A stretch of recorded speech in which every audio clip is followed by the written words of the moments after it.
Mm-hmm.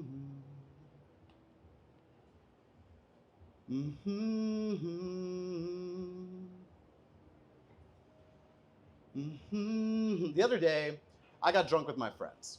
And as is always the case, we got to talking about deep shit that none of us would remember, but I remember this.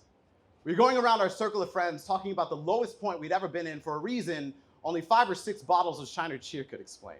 And when it finally got to me, I didn't even have to think to know that my answer was already waiting for its chance to speak, like a suicide note written in gel pen. Sitting on the empty counter in the kitchen, I said I wanted to sound like jazz, to be a beautiful noise that takes what it is given from the instruments around it and adapts itself to form a melody greater than its individual parts. I said I met this girl who made me want to be a part of the smile lines on her cheeks. She was 52 parts chopsticks.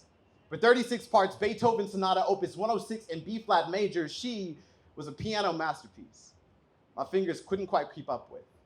So I practiced hard to force them to match her fast-paced free spirit tempo. My going steady hands weren't too rehearsed in. I was willing to play to a beat my heart frequently lost count of. In the hopes that the music our relationship made would add up, I dressed myself in false vibrato, ignored my overstretched heartbeat staccato, and tried my best not to play too loud when other instruments were introduced. But at the end of our set, all I was left with were notes held too long and hands that had already started working on their next performance, broken strings from being tuned too tight to her perfect tune too many times, and an emptiness whose instrument of choice was silence. Together, we made incomplete music.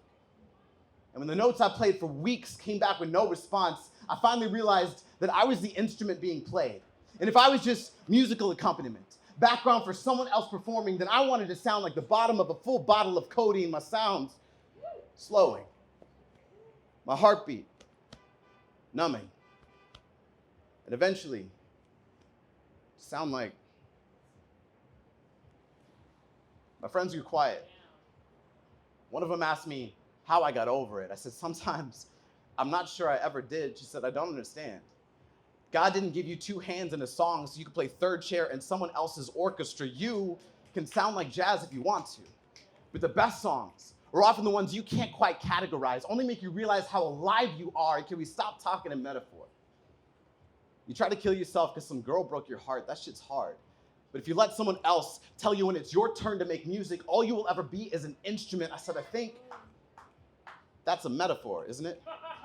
And I'm pretty sure she hit me after that, because my arm hurt like shit the next day. But that pain barely registered in my brain as the haze faded and I finally started to feel something I pray I never need 5 or 6 beers and some good friends to find again. Peace.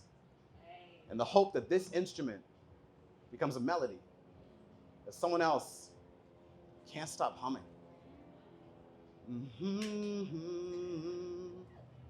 Thank you.